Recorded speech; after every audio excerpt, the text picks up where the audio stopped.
Good afternoon everyone, my name is Dirham Haq. I am the executive sous chef for Four Seasons Hotel Bangalore. So today I'll be cooking along with Quality NZ a very traditional Punjabi style fish curry in which I'll be using southern blue whiting fillets. So these are the crumb fillets which I'll be using.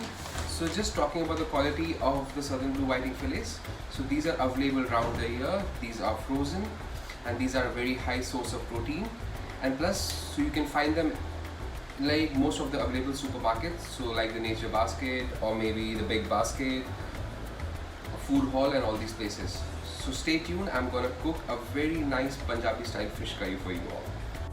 So now looking at the ingredients for the Punjabi style fish curry, we've got some sliced onions, we have got some chopped tomatoes, we have got some chopped green chilies, we have got some whole red chilies, some mustard oil, some Himalayan rock salt, we've got some ginger garlic paste, we've got some red chili powder, we've got some coriander powder, some cumin seeds, some cumin powder and some turmeric powder. So now we'll start cooking. So our first step would be to heat the mustard oil, then add the whole red chilies, then some cumin seeds.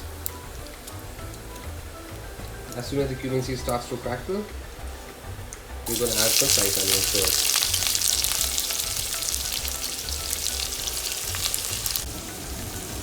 Now we need to keep sauteing the onions till the time they reach a light brown color. So now as we can see, the onions are getting translucent, they are losing their water.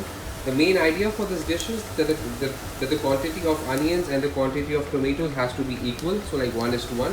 Maybe like 400 grams of onion to 400 grams of tomatoes. The green chilies have to be like 15 to 20 grams, not more than that, depending on the spiciness by which we want to have. Ginger garlic paste has close to be like 20 grams, rock salt as per taste, and spices as per taste. It's a very home style Punjabi fish curry, so which I'm making. So now we can see that the onions have almost turned to the caramelized brown state. So now we'll add the ginger garlic paste to it.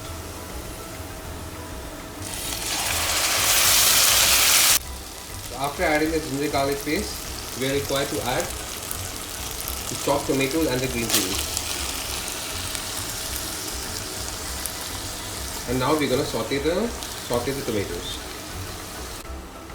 So while we are sauteing the tomatoes, we add our powdered spices.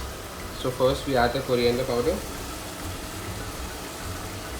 maybe like around like 10 grams, not more than that. Then we add some cumin powder, around like 7 to 8 grams. Then we add our red chili powder, maybe around 5 grams as per spiciness. And then we add our finally a turmeric powder, close to around 5 grams again, 5 to 7 grams. And we keep sauteing the mixture.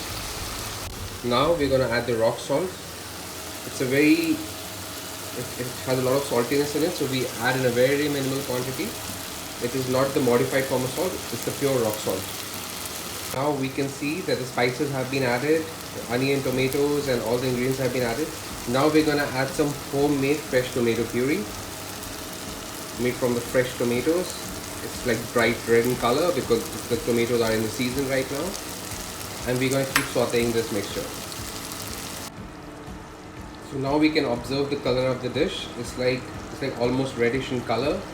We are not required to add any souring agent to it because this dish has a very good amount of tomatoes. It's a very basic, simple Punjabi style fish curry which we are making, which is made in every household in Punjab. It's a very traditional dish which has addition of cumin.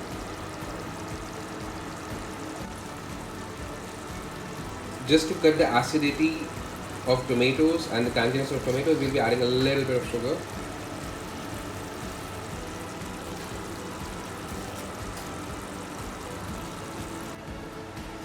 Meanwhile, we have kept some oil for frying, in which we're gonna fry the fish fillets. We're gonna slice it, and after slicing it, we're gonna embed in the Punjabi style fish curry. So now our Punjabi style fish curry is almost ready and we're going to turn off the gas. So now we have got the fillets of the blue whiting fish, so I'm going to put it in the fryer.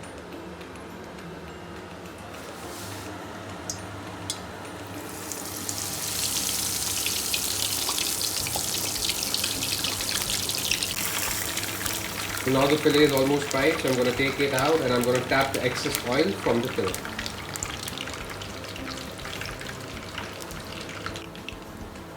So we take out the rest of the fillets and we tap the excess oil out of them. So now we're going to add the dices of the fried fillet inside the fish.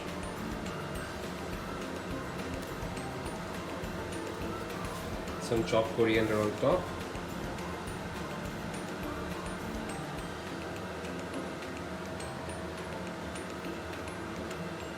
And this home style Punjabi fish curry is ready to be served.